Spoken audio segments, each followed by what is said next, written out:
हाँ, हमारी बात चल रही थी, ये सब अलग अलग राग में आप लोग तैयार करके लाइए और मधुर आवाज में यहाँ पर सुनाइए। एक होमवर्क तो ये हो गया।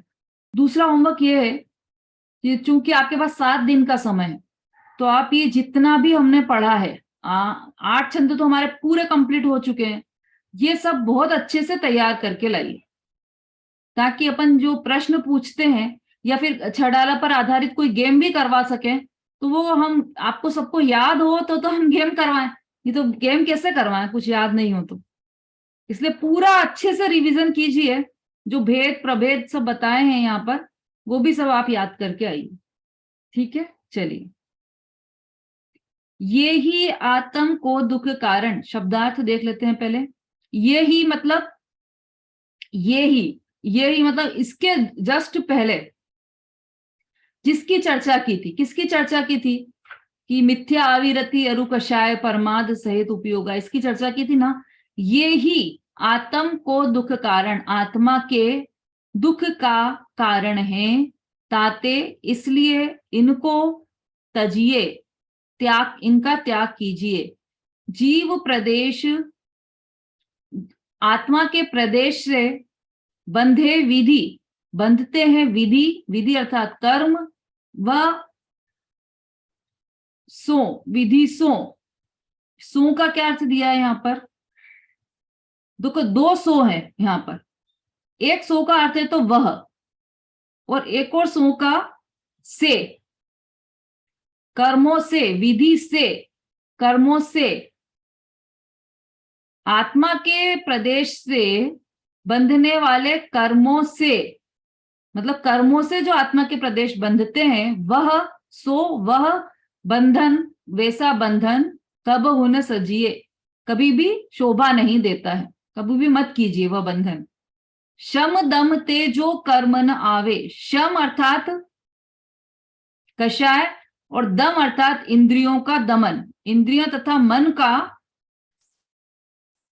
दमन, दमन मतलब उनको जीतना, इंद्रिया और मन का जीतना। शम दमते, जो कर्म न आवे, उनके मतलब इंद्रियों और मन के द्वारा और कषायों के दमन से जो कर्म नहीं आना, कर्मों का नहीं आना, वह क्या है? सो संवर आदरिये, वह संवर है, उसका आदर कीजिए।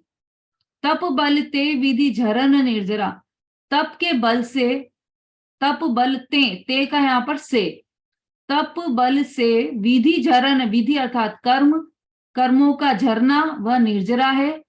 ताही उसे सदा हमेशा आचरिए, उसे हमेशा उसका हमेशा आचरिए मतलब वह कीजिए, संवर, ऐसी निर्जरा करना योग्य है। अन्वयार्थ पढ़िए वहां से।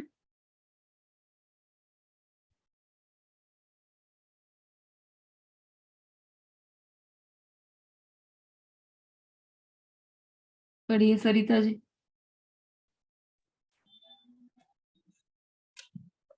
यह मिथ्यात्वादी आश्रय ही आत्मा को दुख के कारण है, इसलिए इन मिथ्यात्वादी को छोड़ देना चाहिए। आत्मा के प्रदेशों का कर्मों से बंधना वह बंध कहलाता है, वह बंध कभी भी नहीं करना चाहिए। कसायों का अभाव और दमते यानी इंद्रियों तथा मन को जीतने से जो कर्म नहीं आते, वह संवर तत्व है, उस संवर को ग्रहण करना चाहिए। तप की शक्ति से कर्मों का एक देश खिट जाना वह निर्जरा है, उस निर्जरा को सदैव प्राप्त करना चाहिए। हाँ, ठीक है। देखिए, आश्रव त्याग का उपदेश और बंध संवर निर्जरा का लक्षण, ये है हमारा हेडिंग इसका। अब ये हेडिंग जो है, वास्तव में तो ये 9 तत्व की बात, 7 तत्वों की जो बात चल रही है, ये तो व्यवहार सम्यक दर्शन के लक्षण के अंतर्गत है। निश्चय से तो आत्मा निर्विकल्प शुद्ध अखंडानंद, उसकी प्रतीति करना, उसको अनुभव में लेना, वह निश्चय सम्यक दर्शन है। पर उसके साथ साथ चलने वाला जो व्यवहार सम्यक दर्शन है, उसके अंतर्गत ये 7 तत्वों की चर्चा चल रही है। तो उसमें आश्रव का उपदेश, बंध और संवर निर्जरा का लक्षण कह रहे हैं यहाँ पर। सबसे पहले क्या लिखा? यह मिथ्यात्वादी ही आत्मा को दुख का कारण है। यह मिथ्यात्वादी, आदि में किसको लेना? मिथ्यात्वादी, इस शब्द का क्या अर्थ लगाना है यहाँ पे, किसी को आया है क्या समझ में? बोलिए रागिनी जी। मिथ्यात्व, अविरति, प्रमाद, कषाय, योग, ये हाँ आश्रव कही। बिल्कुल सही। आश्रव के कारण जो पहले बताए हैं उन सबको यहाँ पर लेना, ठीक है। मिथ्यात्वादी ही आत्मा को दुख का कारण है, मतलब ये मिथ्यात्व, अविरति, प्रमाद, कषाय और योग, यही आत्मा के दुख का कारण है। दुख का कारण, दुख का कारण हमने किसको मान रखा है? अनादि से पर द्रव्य को ही दुख का कारण मान रखा है ना? क्या कारण मान रखा है हमने? म्यूट करने का ध्यान रखा कीजिए सब लोग। क्या कारण मान रखा है हमने कि घर में सास बहू दो हों, तो हम बहू हैं तो सास ने ऐसा कह दिया, ये मेरे दुख का कारण है ना? पुत्र हमारी बात नहीं मानता है, बेटा हमारी बात नहीं सुन रहा है, ये मेरे दुख का कारण है। ऐसी पक्की मान्यता है हमारी, ये मेरी बात सुनने लग जाए तो मैं सुखी हो जाऊं। ये एक भी बात नहीं मानता, यही मेरे दुख का कारण है। ऐसा हम अनादि से मान रहे हैं। ये एक चीज तो, ये तो उदाहरण है, ऐसी तो अनेक चीजों को हमने दुख का कारण मान रखा है। हमारे हस्बैंड की इनकम इतनी अच्छी नहीं है, यदि इनकम अच्छी हो जाए तो अच्छा रहेगा, इनकम अच्छी नहीं होना ये दुख का कारण है, ऐसा मान रखा है हमने। अब यहां पर क्या बता रहे हैं कि दुख का कारण क्या है? ये जो मिथ्यात्वादी हैं यही दुख का कारण है ना? मिथ्यात्व, अविरति, प्रमाद, कषाय और योग यही दुख के कारण हैं, इसलिए इन मिथ्यात्वादी को छोड़ देना चाहिए। दुख का कारण है इसलिए छोड़ दे, यदि हमें सुखी होना है तो हमें इसे छोड़ देना चाहिए, है ना?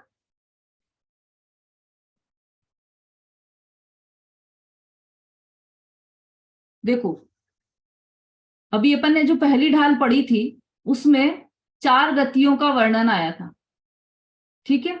अब 4 गतियों में सुख है या दुख है? किसी ने पहली ढाल जिसने पढ़ी होगी उनको ध्यान होगा।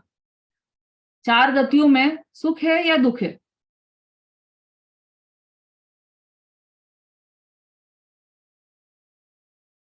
भाई देखो ये पाठशाला है, प्रवचन नहीं है कि आप बैठकर गटर गटर सुनते रहें, उपयोग इधर से उधर भटकाते रहें आराम से, ऐसा नहीं। ये पाठशाला है, आपको भी प्रश्न पूछने की यहाँ पर छूट है और हमें भी प्रश्न पूछने की यहाँ पर छूट है। तो हम तो बीच बीच में प्रश्न पूछेंगे, तो उसका आपको सबको जवाब देना भी पड़ेगा। संगीता जी बोलिए। हाँ दीदी क्या पूछा था, भूल ही गई। 4 गति है जो पहली ढाल हमने पढ़ी है छड़ाला में, तो उसमें 4 गतियों में दुख है या सुख है, क्या बताया उसने? चारों गतियां दुख ही दुख है, चारों गतियों में। चारों गतियों में दुख ही दुख है। चलो, और आपने तो मतलब पढ़ी है पहली ढाल। चलो और किसी से पूछ लेते हैं। उषा जी।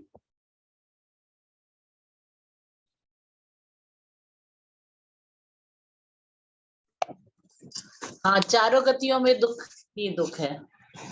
दुख है कि सुख है? नहीं, दुख है। चलो ठीक है, आपकी बात भी मान लेते हैं। चलिए सीमा जी आपसे पूछ लेते हैं। चारों गतियों में ही दुख है, भ्रमण करने का। पंचम गति ही सुख का कारण, सुख है मतलब पंचम गति। स्वाति जी।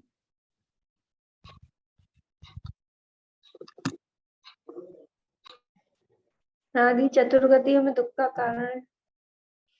चारों गतियां हैं, चारों गतियों में दुख। ठीक है, चलिए अब अंतिम पूछ लेते हैं। समता भाभी बोलिए।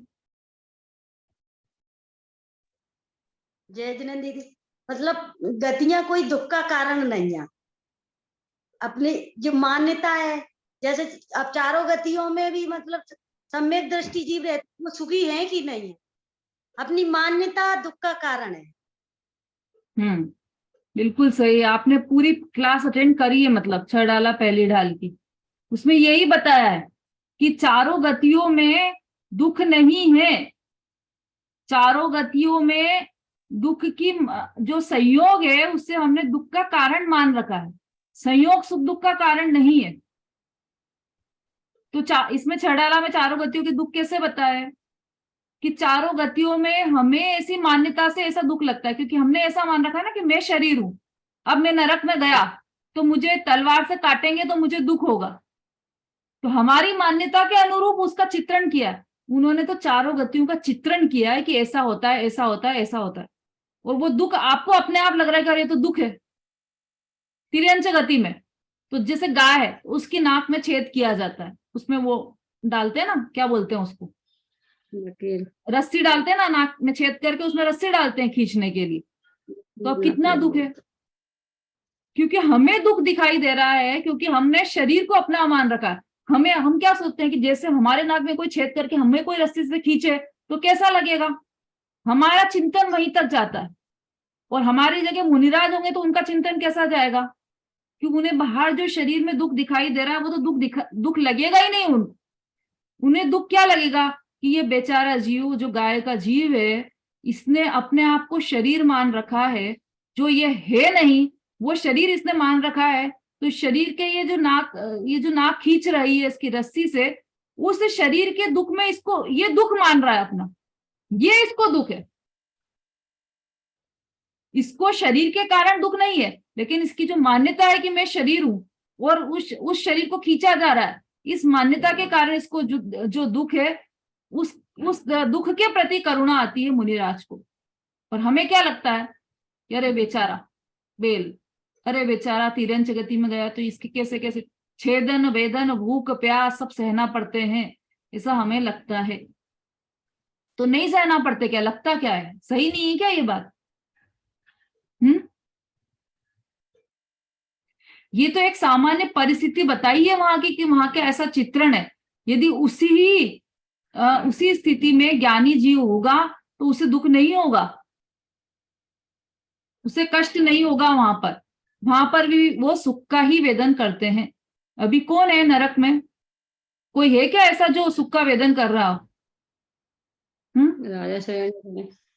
हाँ, राजा श्रेणी के एक तो, और कौन है? अर्चना जी, मैं आपसे पूछ नहीं पाऊंगी, वीडियो पर नहीं है ना आप। चलिए सीमा जी आप बोलिए। रावण भी। बिल्कुल सही, रावण भी है। और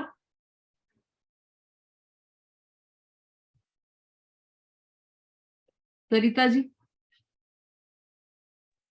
दीदी लक्ष्मण का जीव भी है, श्री कृष्ण का जीव भी है वहां पर। बहुत बढ़िया, जी। बिल्कुल सही। और ऐसे ऐसे असंख्य सम्यक दृष्टि हैं नरक में। ये तो हमें कुछ के नाम याद है, ऐसे असंख्य सम्यक दृष्टि है नरक में भी। तो उनको नरक क्या दुख नहीं लग रहा है वहां पर ही वो, क्योंकि वो ज्ञानी है। वो जानते हैं कि पर द्रव्यों से भिन्न अपनी आत्मा है और मैं वो आत्मा हूं, मैं शरीर नहीं हूं। ऐसा उन्हें पक्का श्रद्धान है, इसलिए उन्हें दुख नहीं दिखाई देता। तो हमारी ये बात किस लिए चली यहाँ पर, कि ये जो आत्मा को जो दुख का कारण है वह संयोग नहीं है। बाहर के संयोग आत्मा के सुख दुख का कारण नहीं है। फिर क्या है दुख का कारण, कि ये दुख के कारण 5 बता दिए: मिथ्यात्व, अविरति, प्रमाद, कषाय और योग। इनके द्वारा आश्रय होने से कर्म बंधते हैं और उसके कारण हमें दुख होता है। अब तो फिर कर्म के कारण हमें दुख हुआ कि नहीं, ये जो मिथ्यात्व के परिणाम है, मिथ्यात्व के अविरति के जो परिणाम है वह किसने किए, कर्मों ने किए हैं क्या? कर्म कौन सा द्रव्य है?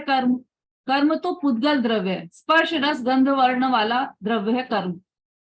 तो वो पुद्गल द्रव्य जीव तो अमूर्तिक है, उसमें तो स्पर्श रस गंध वर्ण नहीं है, अरूपी है वो तो स्पर्श रस गंध वर्ण वाला पुद्गल द्रव्य जीव को कैसे सुखी दुखी कर सकता है? इसका मतलब कर्म भी जीव को सुखी दुखी नहीं कर सकते।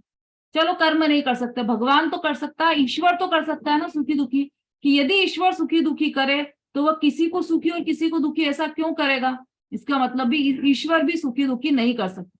फिर कैसे सुखी दुखी होता है? होता तो है ना सुखी दुखी जीव, कि इन्हीं 5 कारणों से सुखी दुखी होता है। अपने ही परिणामों से जीव सुखी दुखी होता है। कौन से परिणाम से? मिथ्यात्व के परिणाम से, अविरति के परिणाम से, प्रमाद के परिणाम से, कषाय के परिणाम से और योग के परिणाम से ही जीव सुखी दुखी होता है। ये बात हमारे माइंड में क्लियर हो जाना चाहिए कि हम जो अनादि से दूसरे को कारण ठहरा रहे हैं सुखी दुखी होने का, वह हमें बिल्कुल भी नहीं ठहराना चाहिए। तत्व ज्ञान जो हमें यदि हो जाए तो वह मतलब अलौकिक शांति तो देता ही है ना, अलौकिक सुख तो देता ही है, लेकिन तत्व ज्ञान इस जीवन में लौकिक में भी शांति का मूल है। शांति का मूल तत्व ज्ञान है, चाहे इस लोक में हो, चाहे अभी हो, चाहे परलोक में हो, चाहे लौकिक हो चाहे अलौकिक हो, दोनों ही शांति कौन प्रदान करता है? तत्व ज्ञान प्रदान करता है। कैसे प्रदान करता है? कि यदि हमने जीव तत्व, अजीव तत्व, जीव अजीव, आश्रव, बंध, संवरण, निर्जरा, मोक्ष, इन सभी तत्वों का सच्चा स्वरूप समझ लिया, सच्चा निर्णय कर लिया, सच्चा श्रद्धान कर लिया, तो आत्मानुभूति होगी, और आत्मानुभूति से हमें शांति ही शांति होगी। एक बात। दूसरी बात, लौकिक में कैसे है शांति तत्व ज्ञान से? कि तत्व ज्ञान यदि आपको हो गया कि मैं जीव हूं और मैं पर का कुछ भी चेंज नहीं कर सकता, और पर मेरा मतलब दूसरे जीव या दूसरा द्रव्य मेरा कुछ भी बिगाड़ नहीं सकते, न सुधार सकते हैं, ये यदि निर्णय हो गया आपको, तत्व ज्ञान यदि ऐसा हो गया, तो आप किसी दूसरे को भी उसके लिए दोषी नहीं ठहराएंगे, है ना। मंदिरों में जो नाटक होते हैं उसमें हमने देखा होगा कि एक सास बहू है तो वो रोज लड़ाई होती है उनके बीच में, तुमने ऐसा कर दिया, तुमने ऐसा कर दिया, तुम मेरी बात नहीं सुनती हो, तुमने समाज में इस तरह से जाना चाहिए, तुम ऐसे जाती हो, तुमने साड़ी नहीं पहनी, तुमने सूट पहन लिया। मतलब कई तरह की लड़ाइयां सास बहू के बीच में हो रही है। फिर वो जो बहू है वो बहुत दुखी होती है कि अरे मेरी सास तो मुझे ऐसा बोलती है, और मुझे तो नहीं रहना इस घर में, मुझे तो अलग जाना है, मैं तो कैसे रहूंगी, कैसे जीवन काटूंगी, ये उसको दुख होता है। और वो मंदिर जाती है, पंडित जी के प्रवचन सुनती है, वहां पर मंदिर में स्वाध्याय चल रहा होता है, तो पंडित जी क्या बताते हैं कि सातों ही तत्व के बारे में बताते हैं कि जो जीव द्रव्य है वह अजीव का कुछ नहीं बिगाड़ सकता, जो अजीव द्रव्य है वह जीव का कुछ नहीं बिगाड़ सकता, और जीव द्रव्य में भी प्रत्येक द्रव्य अलग अलग है। एक द्रव्य दूसरे द्रव्य का न तो कुछ बिगाड़ सकता है, न उसे सुखी कर सकता है, न दुखी कर सकता है। सब जितना भी उदय है आपके जो संयोग है उसमें आ रहा है। अनुकूल संयोग होते हैं, प्रतिकूल संयोग होते हैं, तो एक आपके दुख का कारण दूसरा तत्व या दूसरा द्रव्य नहीं है। जैसे ही ये समझ में आया, अब क्या करेगी वो बहू? घर जाएगी, अब उसकी सास कुछ भी बोले उसको तो वह दुखी होगी क्या? कि उसे समझ में आ जाएगा कि ये मैं जो दुखी हो रही थी अभी तक, वो मेरे दुख का कारण मेरी सासू जी नहीं थी, मेरी सास नहीं थी। मेरे दुख का कारण यही मान्यता थी कि मुझे कैसे सुना रही, मैं तो ऐसी हूं नहीं और ये मुझे ऐसा सुना रही है, ये मेरे दुख का कारण था। उसी समय मुझे यह चिंतन आना चाहिए कि ये मैंने पूर्व में जो कर्म किए थे उसका उदय आया है, इसके लिए ये मुझे देखो। अंजना सती थी तो उनकी सास थी केतुमती। अब हम कहानी सुने तो कैसा लगता है हमें कि कितनी दुष्ट सास थी वो, एक बात भी नहीं सुन रही थी उसकी, वो अंगूठी दिखा रही थी तो भी नहीं मान रही थी, कितना बुरा भला कहा, और वो प्रेग्नेंट थी और उसे घर से निकाली। कितनी दुष्ट सास लगती है हमें। अभी हम केतुमती के एंगल से देखें तो बहुत दुष्ट लगने लग जाएगी, है ना। जो सास थी उसके एंगल से देखेंगे तो बहुत दुष्ट लगेगी कि अरे देखो, इसका तो पति इससे बात भी नहीं करता था, ये प्रेग्नेंट कैसे हो गई, तुरंत शक जाएगा। तो केतुमती के एंगल से यदि हम देखेंगे तो वो हमें सही दिखाई देगी। इसलिए क्या हुआ कि न तो सास गलत है न बहू गलत, क्योंकि पूरा ज्ञान दोनों को भी नहीं है। मतलब सास को पूरा नॉलेज ही नहीं है कि कब रात को पवन जय आए थे और वो सुबह चलेगा युद्ध पे वापस, ये सब उसे पूरा ज्ञान ही नहीं है। मतलब यथावत ज्ञान नहीं, बहू कह रही है तो उसे वो झूठ लगने लगा। इसका मतलब कि दोष वास्तव में देखा जाए तो किसी का भी नहीं है। जो संयोग हो रहे हैं अनुकूल और प्रतिकूल, संयोग तो ना अनुकूल होते हैं ना प्रतिकूल होते हैं, संयोग तो संयोग होते हैं। जो हमें अच्छे लगने लग जाते हैं वो अनुकूल हो जाते हैं, और हमें बुरे लगने लगते हैं तो वो प्रतिकूल संयोग कहलाने लग जाते हैं। तो संयोग के कारण जो हमारी दृष्टि हुई है, इष्ट अनिष्ट जो हमें भाषित होने लगा है, वही हमारे दुख का कारण है। दुनिया में और कोई भी हमारे दुख का कारण नहीं है। ये दृष्टि हमारी अच्छी तरह से हो जानी चाहिए। अब चूंकि हम इस स्टेज पर आज आ गए हैं, तीसरी ढाल तक हम आ गए हैं, इतना तो हमें समझ में आ ही जाना चाहिए कि हमारे सुख दुख का कारण दूसरे नहीं है। मंदिर में भी लड़ाइयां हो जाती, तो ये तुरंत हमें विचार आना चाहिए कि हमारे हमें जो ये लड़ाई हो रही है, ये जो सामने वाले ऐसा बोल रहे हैं, ये हमारे ही पूर्व कर्मों का उदय है, यदि वो गलत बोल रहे हैं। और ये जो अगर ये कुछ गलत बात कह रहे हैं, तो ये गलत बात इन्हीं पे लग रही है, वो मुझे नहीं कह रहे हैं। क्या बात कर रहे हो, हमारे लिए कह रहे थे वो कि लोग देर देर से मंदिर आते हैं, हमको ही सुना रहे थे वो, है ना। तो यदि आपको गलती लगती है तो सुधर जाइए कि आप देर से आ रहे हैं मंदिर में, जल्दी आने लग जाइए। लेकिन किसी भी रूप में किसी से भी झगड़ा करने के लायक कोई बात नहीं बचती है। तत्व ज्ञान यदि आपको है तो तत्व ज्ञान का मूल शांति है, और तत्व ज्ञान जीवन में समझते से ही जीवन में शांति का प्रवेश हो जाता है सर्वत्र, न सिर्फ घर में बल्कि मंदिर में, समाज में, पूरे देश में आप एक शांति के स्रोत बन जाते हैं। शांति हमारे विचारों में पनपने लग जाती है। तो तत्व ज्ञान के ऐसी ही जड़ें रहती है कि उससे सर्वत्र शांति ही शांति होती है। तो ये हमारे आचार विचार में भी आना चाहिए। ये जो शांति परिलक्षित होना चाहिए हमारे आचार विचारों से कि हाँ, यदि आपका व्यवहार ऐसा हो कि लड़ाई हो रही हो और आप शांतिपूर्वक खड़े हैं, तो उसे तुरंत समझ में आएगा कि अरे ये तो जिनवाणी सुनती है, अरे ये तो पाठशाला अटेंड करती है, इसलिए इनका ऐसा व्यवहार, तुरंत समझ में आता है। क्योंकि तत्व ज्ञान ही शांति का मूल है, ये सबको पता है ना। तो इसलिए हमारे दुख का कारण क्या निकला, हमने इतनी छानबीन की तो हमारे दुख का कारण क्या निकला कि ये पांचों जिनसे जो आश्रयों के द्वार हैं, वही हमारे दुख के कारण हैं।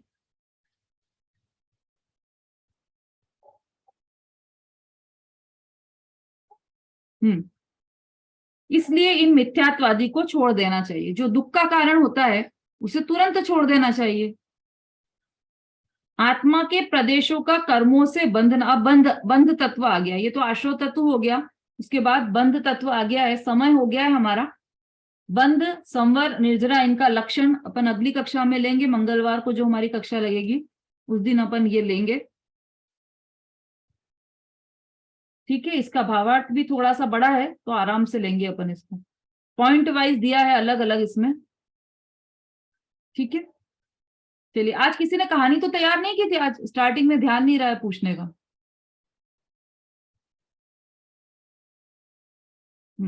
चलिए, जिनवाणी स्तुति किसी ने तैयार की है, मुनिराज की या भगवान की स्तुति? हाँ सीमा जी, आपने तैयार की है? हाँ बोलिए बोलिए।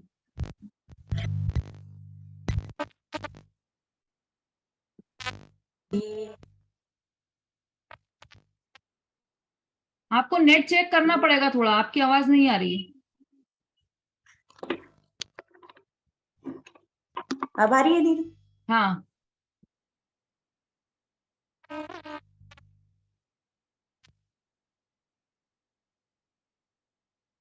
नहीं आ रही आवाज।